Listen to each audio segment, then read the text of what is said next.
மையம் ஊடக நேயர்களுக்கு வணக்கம். நீங்கள் இணைந்திருப்பது மையத்தின் காலை நேர பிரதான செய்திகளுடன். முதலில் தலைப்புச் செய்திகள். வெடுக்குநாரி மலை அபகரிப்பு, கிழக்கு மாகாணத்திலிருந்து வெளியான கண்டனம். தனிப்பட்ட தகராறு காரணமாக பெண் கொலை, சந்தேக நபர் தப்பியோட்டம். இஸ்ரேலின் வான்வெளி தாக்குதல், லெபனானின் சிறுவர் உட்பட 8 பேர் கொல்லப்பட்டுள்ளனர். ஈரானுடனான பேச்சை தொடர்ந்து 2 முக்கிய நிபந்தனைகளை விதித்த அமெரிக்கா. ஈரானிய ராணுவத்தின் புதிய எச்சரிக்கை, முடங்க போகும் செங்கடல் கப்பல் போக்குவரத்து. மகிந்த ராஜபக்சவின் 8 வங்கி கணக்குகளில் இருந்து 93,000 கோடி ரூபாய் வெளியான தகவல். மத்திய கிழக்கில் ஆயிரக்கணக்கில் படைகளை குவிக்கும் அமெரிக்கா. யாழில் 11 வயது சிறுமிக்கு பாலியல் துஷ்பிரயோகம், போலீசார் தீவிர விசாரணை. அந்தமான் கடலில் படகு கவிழ்ந்து 250 பேர் மாயம். தொடர்வென விரிவான செய்திகள்.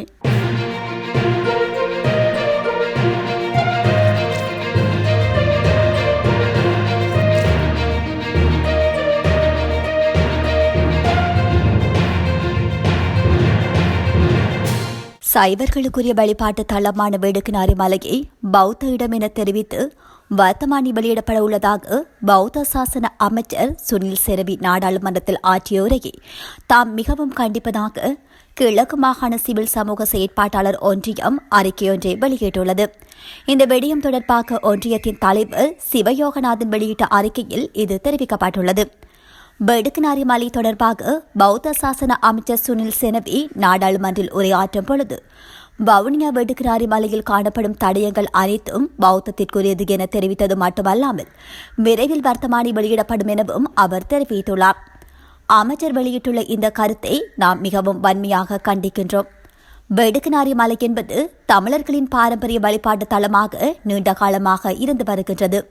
இங்கு வழிபாட்டு முறைமை ஆதிலிங்கேஸ்வரர் ஆலயமாக நீண்ட காலமாக சைவ சமயத்தவர்களால் வழிபாடு நடாத்தப்பட்டு வருகின்றவை குறிப்பிடத்தக்க விடயம்.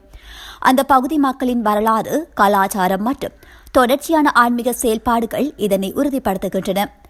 இவ்வாறான சூழலில் எந்தவித பரந்த ஆய்வும் இல்லாமல் ஒரு தலைப்பட்சமாக இந்த தளம் பௌத்த மதத்திற்குரியது என அறிவிப்பது ஏற்றுக்கொள்ள முடியாத ஒரு விடயமாகும்.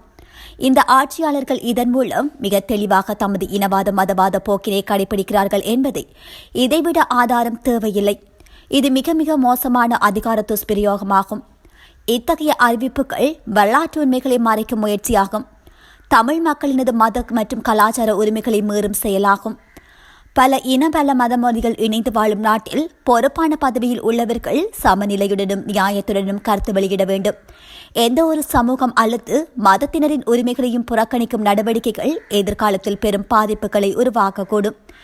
எனவே நாம் வலியுறுத்துவது, அமைச்சர் வெளியிட்ட கருத்தை உடனடியாக வாபஸ் பெற வேண்டும். வெடுக்குநாரி மலை தொடர்பாக சுயாதீன மற்றும் உண்மையான விஞ்ஞான ரீதியான ஆய்வுகள் நடாத்தப்பட வேண்டும். அந்த பகுதி மக்களின் வரலாற்று மற்றும் வழிபாட்டு உரிமைகள் பாதுகாக்கப்பட வேண்டும். இந்த விடயத்தில் நீதியும் சமத்துவமும் நிலைநிறுத்தப்படும் வரை எங்களது ஜனநாயக எதிர்ப்பு நடவடிக்கைகள் தொடரும் என குறிப்பிடப்பட்டுள்ளது. மொனராகலை வெள்ளவாய காவல்துறை பிரிவுக்குட்பட்ட நெட்டலோகம பகுதியில் நேற்று முன்தினம் மாலை கூறிய ஆயுதத்தால் தாக்கப்பட்ட நிலையில் பெண்ணொருவர் உயிரிழந்துள்ளதாக காவல்துறை தெரிவித்துள்ளது. பெண்ணொருவர் கூர்மையான ஆயுதத்தால் தாக்கப்பட்டுள்ளதாக வெள்ளவாய காவல் நிலையத்துக்கு கிடைக்கப்பட்ட முறைப்பாட்டை அடுத்து காவல்துறையினர் சம்பவ இடத்திற்கு விரைந்து காயமடைந்த பெண்ணை மீட்டு வெள்ளவாய வைத்தியசாலையில் அனுமதித்தனர். எனினும் வைத்தியசாலையில் அனுமதிக்கப்படும் முன்னரே குறித்த பெண் உயிரிழந்துள்ளதாக வைத்தியசாலை வட்டாரங்கள் தகவல் தெரிவித்தன. உயிரிழந்தவர் வெள்ளவாய நெட்டலோகம பகுதியைச் சேர்ந்த 32 வயதுடைய பெண் என அடையாளம் காணப்பட்டுள்ளார். உயிரிழந்த பெண்ணுக்கும் அவரது சட்டப்பூர்வமற்ற கணவருக்கும் இடையே ஏற்பட்ட தனிப்பட்ட தகராறு முற்றியதே இந்த கொலைக்கு காரணம் என முதற்கட்ட விசாரணைகளில் தெரிய வந்துள்ளது. இந்த கொலை சம்பவத்துடன் தொடர்புடைய சந்தேக நபர் தற்போது பிரதேசத்தில் இருந்து தப்பியோடியுள்ள நிலையில் அவரை கைது செய்வதற்கான மேலதிக விசாரணைகளை வெள்ளவாய காவல்துறையினர் முன்னெடுத்து வருகின்றனர். தெற்கு லெபனானின் டயர் மாவட்டத்தில் இஸ்ரேல் நடாத்திய வான்வெளி தாக்குதல்களில் ஒரு சிறுவன் உட்பட 8 பேர் கொல்லப்பட்டுள்ளனர். அப்பாசியோ பகுதியில் உள்ள ஹிராம் மருத்துவமனைக்கு முன்பாக இருந்த ஒரு கட்டிடத்தில் இந்த தாக்குதல் இலக்கு வைக்கப்பட்டது.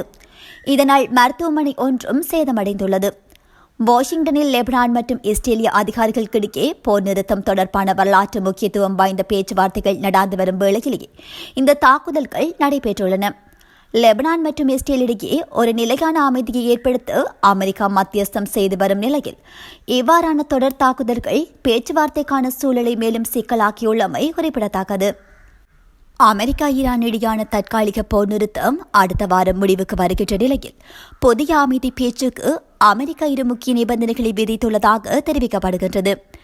இதன்படி ஹார்முஸ் நீரிணையில் கப்பல்களை அனுமதிப்பது, இரண்டாவது பேச்சு நடத்தும் ஈரான் குழுவுக்கு அந்த நாட்டின் இஸ்லாமிய புரட்சிகர காவல் படைக்கு முழு அதிகாரம் வழங்குவது.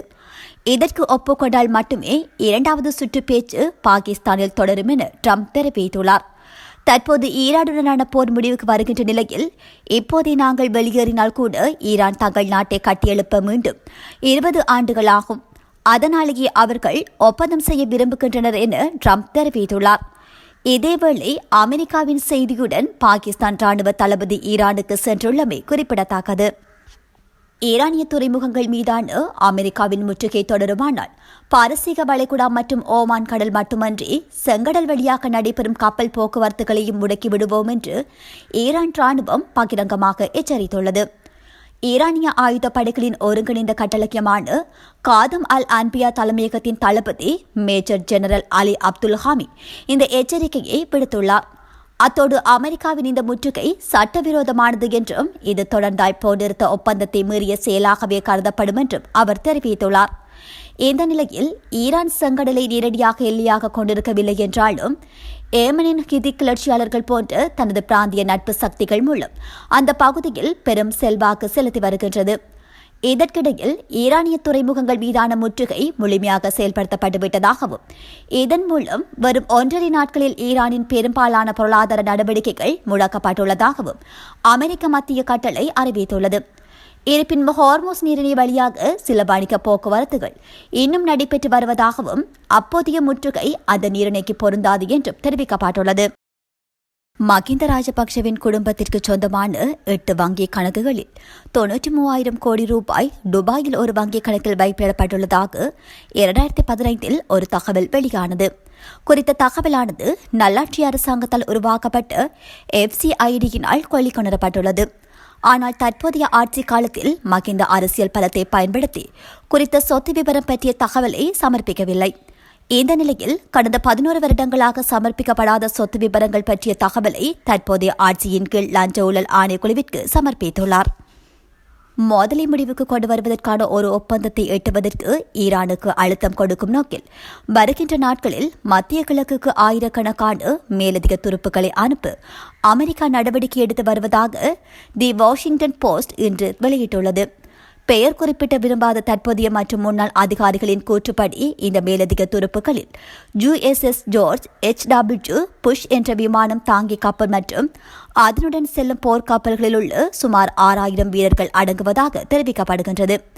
பாக்ஷர் ஆம்பிபியஸ் ரெடி குரூப் மற்றும் மரைன் கார்ப்ஸின் 11வது மரைன் எக்ஸ்பெஷனரி யூனிட்டை சேர்ந்து மேலும் 4,200 துருப்புகளும் ஏப்ரல் மாத இறுதியில் வந்து சேரும் என எதிர்பார்க்கப்படுகின்றது.